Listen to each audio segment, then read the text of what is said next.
Video में आगे बढ़ने से पहले सभी अपडेट्स पाने के लिए चैनल को सब्सक्राइब कर दीजिए, वीडियो को अभी से लाइक कर दीजिएगा और शेयर और कमेंट्स जरूर करिएगा। फेसबुक या अन्य किसी प्लेटफॉर्म पर आप देख रहे हैं तो हमें फॉलो करें। आप सभी जानते हैं कि कोलकाता में एक ट्रेनी महिला डॉक्टर के साथ हुई बलात्कार और हत्या की घटना ने पूरे देश को झकझोर कर रख दिया है। ये मामला 9 अगस्त 2024 को सामने आया, जब आरजीकर मेडिकल कॉलेज और हॉस्पिटल के एक सेमिनार हॉल में डॉक्टर का शव अर्धनग्न अवस्था में मिला। इस घटना के बाद से ही पूरे देश में गुस्सा और रोष की लहर है। लेकिन इसी बीच खुद को आरजीकर मेडिकल कॉलेज और अस्पताल की डॉक्टर बताने वाली एक महिला ने दावा किया है कि रेप के बाद बेरहमी से जिस लेडी डॉक्टर की हत्या की गई है, उसका उस रात डिनर पर एक साथी डॉक्टर से झगड़ा हुआ था, जिसके बाद 7 डॉक्टरों ने मिलकर उसके साथ वारदात को अंजाम दिया। इसके साथ ही उसने यह भी दावा किया है कि इन डॉक्टरों ने ही संजय रॉय को झांसा देकर इस केस में फंसा दिया है। इस हत्याकांड के मुख्य आरोपी संजय रॉय को गिरफ्तार किया जा चुका है, लेकिन अब भी इस केस को लेकर कई सवाल उलझे हैं। इन सवालों का जवाब तलाशने के लिए सीबीआई आरजीकर मेडिकल कॉलेज अस्पताल के प्रिंसिपल और लेडी डॉक्टर की पहचान वाले डॉक्टरों से पूछताछ कर रही है। इसी बीच सोशल मीडिया पर एक पोस्ट में दावा किया गया है कि लेडी डॉक्टर की हत्या संजय रॉय ने नहीं की, बल्कि आरजीकर अस्पताल के ही 7 ट्रेनी डॉक्टर्स ने की है। इसमें यह भी बताया गया है कि इन ट्रेनी डॉक्टर्स ने ही एम के साथ रेप किया और फिर जरासंध की तरह उसकी टांगों को चीर दिया। यानी पीड़िता के लिए इन्होंने यहां एम शब्द का इस्तेमाल किया है। इस पोस्ट के आने के बाद मानो हड़कंप मच गया है। दरअसल एक्टिविस्ट मधु किस्पर ने सोशल मीडिया प्लेटफॉर्म एक्स पर एक पोस्ट किया है। इसमें उन्होंने बताया कि आरजीकर मेडिकल कॉलेज अस्पताल में ही बतौर डॉक्टर काम करने वाली एक महिला और उसकी दोस्त के बीच बातचीत में यह दावा किया गया है। इसके साथ ही उन्होंने बातचीत का ऑडियो भी शेयर किया जो बंगाली में है, और किस्पर ने अपनी पोस्ट में उसका अनुवाद डाला है।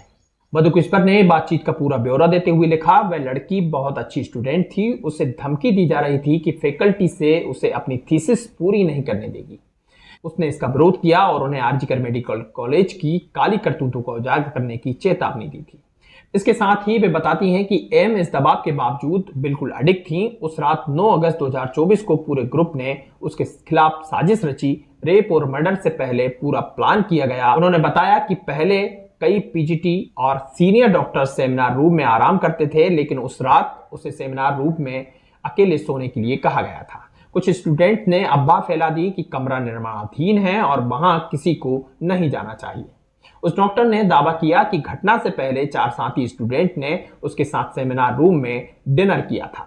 4 में से एक लड़की थी। वो कहती हैं कि मुझे समझ नहीं आता वो किस तरह की औरत है, एक डॉक्टर इतना भयानक काम कैसे कर सकती है। वो कहती हैं कि मैं ये नहीं कहती कि एम के साथ डिनर करने वाली लड़की डॉक्टर थी या इंटर्न, लेकिन उसका एक बॉयफ्रेंड भी है जो इंटर्न है। उस रात उसका एम से बहुत झगड़ा हुआ था और उसने उसे धमकी दी थी। उसके बाद एम को सेमिनार रूम में अकेले सोने के लिए कहा गया। वे बताती हैं कि फिर करीब 7 लोगों का एक ग्रुप नीचे गया और शराब पी। फिर उन्होंने पहले उसके हाथ कसकर पकड़े और उसे मारा पीटा और उसके साथ बलात्कार किया। इस घटना में उस महिला इंटर्न ने भी साथ दिया और मदद की। आरजीकर हॉस्पिटल की वह डॉक्टर इसके साथ ही ये दावा करती हैं कि उनमें से 2 ने उसके पैर पकड़े और जरासंध की तरह अलग कर दिए, जिससे उसके पेल्विक की हड्डियां टूट गईं। यहां तक कि उन्होंने उसके कॉलर बोन को भी तोड़ दिया। इसके बाद उसे उल्टा लिटा दिया गया था और साथ ही इंटर्न जूते पहनकर उसके ऊपर चलते रहे। उसके सिर को इस कदर कुछ लगाया कि उसकी खोपड़ी फट गई।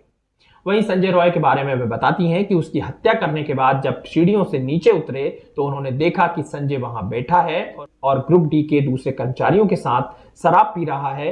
वे उसे तरकटा संजय और फलगई कहते थे, क्योंकि वह वेश्यावृत्ति का आदी था और महिलाओं के प्रति उसका जुनून था। इसके साथ ही उन्होंने दावा किया, उन डॉक्टर्स ने संजय से कहा, सेमिनार रूम में जाओ, वहां तुम्हारे लिए एक लड़की है। उसने सबके साथ बलात्कार किया ताकि उसके वीर्य के निशान उसकी योनि में भी मिल सके। हालांकि हम इस तरह के किसी भी दावे की पुष्टि नहीं कर सकते, क्योंकि सीबीआई अभी इस मामले में जांच कर रही है। इस मामले में आरजीकर मेडिकल कॉलेज के पूर्व प्रिंसिपल संदीप घोष के बयानों में भिन्नता के चलते सीबीआई का शक भी उन पर गहराता जा रहा है। इधर पोस्टमार्टम रिपोर्ट में डॉक्टर के शरीर पर गंभीर चोटों के निशान पाए गए हैं, जो ये संकेत देते हैं कि यह अपराध 1 से अधिक लोगों द्वारा किया गया हो सकता है। रिपोर्ट में पीड़िता के शरीर से मिले सबूतों के आधार पर सामूहिक बलात्कार की संभावना जताई जा रही है। इस मामले में अब तक 30 से अधिक संदिग्धों की सूची तैयार की गई है, जिनमें कई डॉक्टर्स और अस्पताल के अन्य कर्मचारी भी शामिल हैं। सीबीआई अब तक कई लोगों से पूछताछ कर चुकी है। इनमें से आधे से ज्यादा लोगों ने अस्पताल से मानव अंगों की तस्करी के रैकेट को लेकर जानकारी दी है। टीम का दावा है कि जल्द ही कई सफेदपोश चेहरे सामने आएंगे। सूत्रों के हवाले से बताया जा रहा है कि मामले की जड़ें काफी गहरी हैं। रेप इसलिए किया गया ताकि ये आम घटना लगे। मेडिकल कॉलेज में लंबे समय से सेक्स और ड्रग रैकेट चलाने के साथ ही मानव अंगों की तस्करी के भी आरोप लगते रहे हैं। 23 साल पहले 2001 में कॉलेज के हॉस्टल में एक छात्र की मौत की कड़ियां भी अब इससे जोड़कर देखी जा रही है। सीबीआई अभी भी मामले की तह तक जाने के प्रयास कर रही है, लेकिन अब तक किसी भी ठोस नतीजे पर नहीं पहुंची है। इस बीच इस घटना को लेकर राज्य में राजनीतिक उथल पुथल भी जारी है। भाजपा और अन्य विपक्षी दलों ने ममता बनर्जी की सरकार पर आरोप लगाया है कि उन्होंने इस मामले को संभालने में गंभीर लापरवाही बरती है। मीडिया रिपोर्ट्स की माने तो कोलकाता पुलिस के एक अधिकारी बताते हैं कि ट्रेनी डॉक्टर से रेप मर्डर केस की शुरुआती जांच में एक सियासी दल के वरिष्ठ नेता और एक नेता के पुत्र का नाम आया है। हालांकि कोई सबूत नहीं मिलने से उन्हें संदेह के दायरे से हटा दिया गया। फिलहाल संजय राय का पॉलीग्राफी टेस्ट कराने के लिए सीबीआई को कोर्ट से इजाजत मिल गई है। अदालत ने सीबीआई को जल्द से जल्द केस से जुड़ी सारी जानकारियां और सबूत सौंपने के निर्देश दिए हैं। कुल मिलाकर यह घटना एक बड़ी चिकित्सा, सामाजिक और राजनीतिक समस्या का रूप ले चुकी है और पूरे देश की नजरें इस मामले में सीबीआई की जांच पर टिकी हुई है। यह मामला अब केवल एक क्रूर अपराध तक सीमित नहीं रहा, बल्कि कानून व्यवस्था और न्याय प्रणाली पर भी सवाल उठने का विषय बन गया है। न्यायिक हस्तक्षेप और सीबीआई जांच से उम्मीद की जा रही है कि मामले में सच्चाई सामने आएगी और दोषियों को कड़ी से कड़ी सजा मिलेगी। तो अभी के लिए बस इतना ही। फिर होगी मुलाकात किसी अन्य वीडियो के साथ। तब तक के लिए हम लेते हैं आपसे विदा। अपना और अपने परिजनों का ख्याल रखिएगा। जय हिंद, जय भारत।